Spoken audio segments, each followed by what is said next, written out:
On se retrouve aujourd'hui pour une nouvelle vidéo et on va parler d'un sujet que vous devez assez bien connaître. Il s'agit de Trade Republic. En effet, ce nom, vous le connaissez bien, il est assez bien relayé dans les différentes vidéos au niveau justement du compte titre ordinaire puisqu'il est parmi l'un des meilleurs. Oui, mais voilà, est-ce que Trade Republic n'a pas une petite tâche au tableau? Eh bien, c'est ce que l'on va voir aujourd'hui. Alors, à titre d'information, cette vidéo n'est absolument pas sponsorisée. Par contre, c'est un site que j'utilise personnellement et c'est pourquoi je vais pouvoir vous expliquer un petit peu la face cachée de Trade Republic. Alors, c'est parti.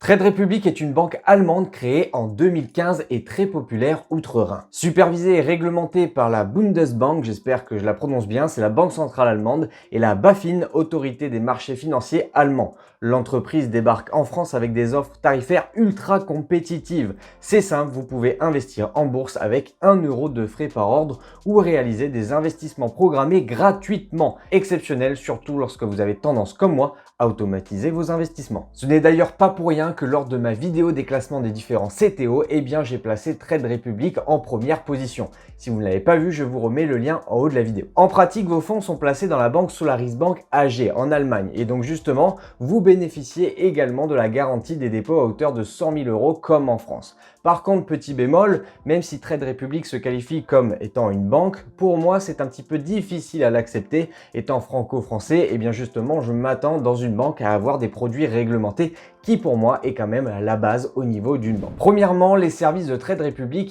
se prédestinent aux personnes majeures, aux résidents fiscaux français qui détiennent un autre compte bancaire et bien sûr un téléphone mobile. En effet, l'ouverture justement de votre compte passera soit par l'application mobile ou soit par l'interface via un ordinateur, mais vous le verrez tout de suite, l'obligation d'avoir un téléphone portable peut poser souci pour la plupart d'entre vous. Comme je vous l'ai dit, le premier point également à soulever, c'est que Trade Republic propose très peu de services. En effet, outre les livrets réglementés que j'ai cités précédemment, il n'y a pas non plus d'offre de PEA ou de PEA PME, ce qui pour moi est très contraignant. Alors oui, j'en entends parler, c'est un petit peu la com justement de Trade Republic, il y aurait soi-disant des PEA et des PEA PME qui vont arriver.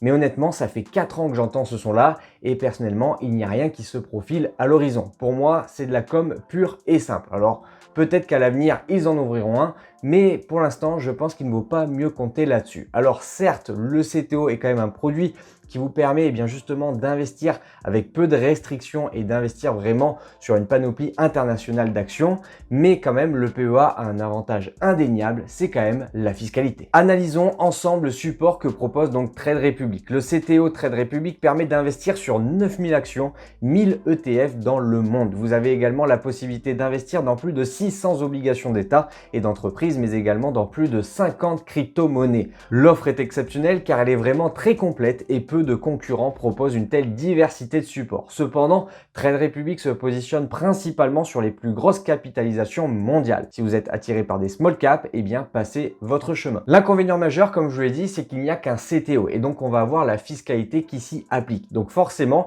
chaque année, vous allez devoir déclarer les dividendes, mais aussi les plus-values et les moins-values théoriques. Alors même si vous ne retirez rien du contrat, il va falloir le déclarer annuellement. C'est une charge supplémentaire. Même si Trade Republic vous fournit l'IFU, l'imprimé fiscal unique pour vous dire où déclarer et quoi déclarer, c'est quand même une charge assez lourde. En plus de ça, comme je vous l'ai dit, c'est basé en Allemagne. Donc vous allez devoir déclarer ce compte comme étant un compte justement titulaire d'un compte à l'étranger. Donc ça peut être encore source de problème si vous ne le faites pas, ça peut faire très mal au niveau des sanctions. Passons maintenant aux différents frais. Alors justement, Trade Republic, c'est clairement son point fort puisqu'il n'y a pas de frais d'ouverture de compte et il n'y a pas de frais de garde. Même si ça devient de plus en plus classique, on est quand même loin de ce qui se fait habituellement par exemple dans les banques traditionnelles.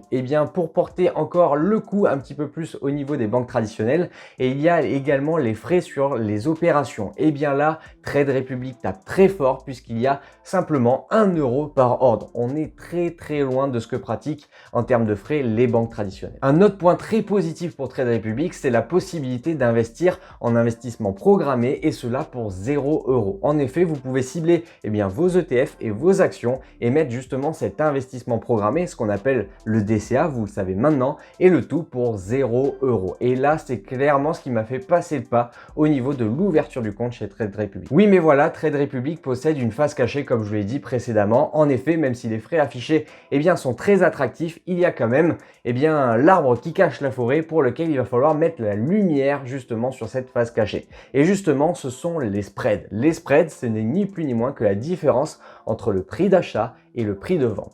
Imaginez justement que vous achetez une action, celle-ci vaut 1 € et si vous voulez la revendre directement, celle-ci ne vaudra plus que 90 centimes. Ça s'appelle les spreads. Pour vous donner un exemple bien plus concret, je me suis amusé à comparer les spreads sur l'ETF Physical Gold USD de BlackRock. L'ETF réplique le cours de l'or physique. Sur le même timing, si vous achetez cet ETF au prix du marché, vous allez devoir débourser 44,42 €, alors que si vous le vendez, vous allez recevoir 43,84 €.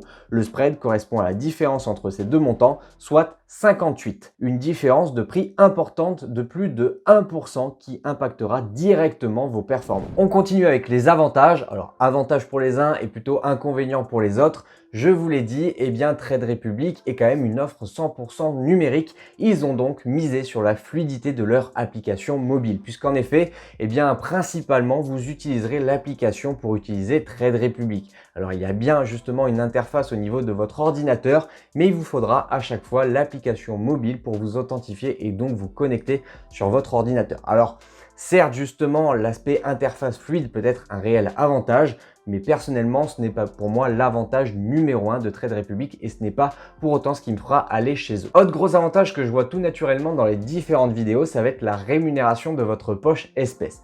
Votre poche espèce, c'est tout ce qui n'est pas investi dans les marchés financiers. Et bien là, justement, vous allez percevoir une rémunération à hauteur de 3,75%. Pas mal, non ? Oui, mais voilà, une nouvelle fois, c'est un petit peu la face cachée du marketing et de l'aspect commercial, puisqu'en effet, on parle de 3,75% brut. Et ça, c'est pas vraiment annoncé. Ce qui fait qu'après fiscalité, on passe à 2,62% net. Et finalement, c'est moins qu'un livret A.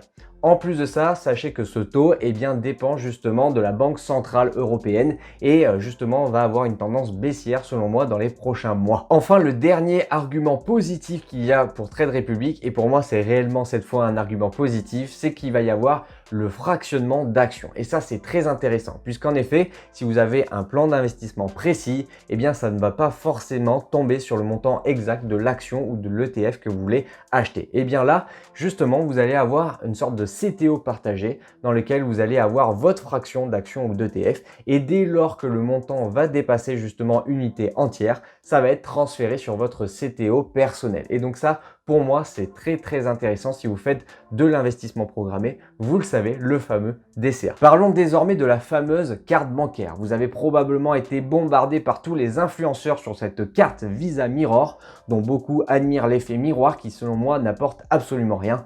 La carte Mirror coûte la modique somme de 50 € à la commande, mais vous avez la possibilité d'opter pour la Visa virtuelle qui est gratuite ou la Visa classique qui coûte 5 € à la commande. L'argument marketing mis en avant pour les cartes est le 1% de Saveback et les avantages Roundup. Les 1% sont toutefois limités à 1500 € de dépenses mensuelles par carte à condition d'investir à minima 50 € mensuellement dans un ou des plans d'épargne. Le Roundup permet d'arrondir les paiements par carte à l'euro supérieur et d'investir cet arrondi dans l'action ou l'ETF de votre choix. Personnellement, je ne vois pas bien l'intérêt du Roundup puisqu'en effet, pour moi, à partir du moment où j'ai un plan d'investissement clair, net et précis, je n'ai pas besoin justement d'aller chercher quelques centimes. Pour moi, tout est déjà optimisé. Et concernant le Saveback, c'est pareil, la carte Mirror est quand même payante à hauteur de 50 €, c'est-à-dire qu'il me faudrait pas moins de 5000 € de dépenses avant de la rentabiliser. Alors pour moi, je préfère utiliser le service The Corner de Boursobank qui me permet justement d'avoir 5% de cashback au niveau des courses alimentaires et jusqu'à 10% justement au niveau des shopping et autres achats un petit peu plus compulsifs. Enfin, finissons par un dernier point qui est plutôt négatif, c'est le service client que propose Trade Republic. C'est simple, il est inexistant et ça se voit au niveau niveau des notes utilisateurs, puisqu'en effet, le service client, ou du moins Trade Republic dans son ensemble, est noté sur Trustpilot 3,7 sur 5 pour 20 000 avis environ.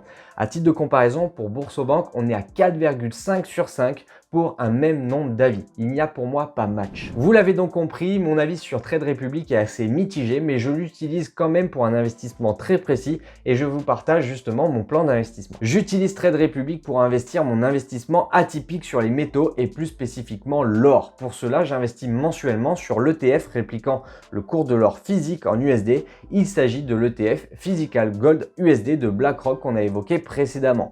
J'investis via un plan d'investissement programmé qui me coûte la modique somme de 0 € de frais. Pour l'utilisation que j'en fais, j'en suis amplement satisfait. Malgré tout, je voulais quand même mettre en lumière les aspects positifs et négatifs de ce site que j'utilise personnellement. Et bien, si cela vous intéresse, vous avez comme à chaque fois les liens de parrainage en message épinglé, donc n'hésitez pas, vous aurez à ce titre un bonus de bienvenue.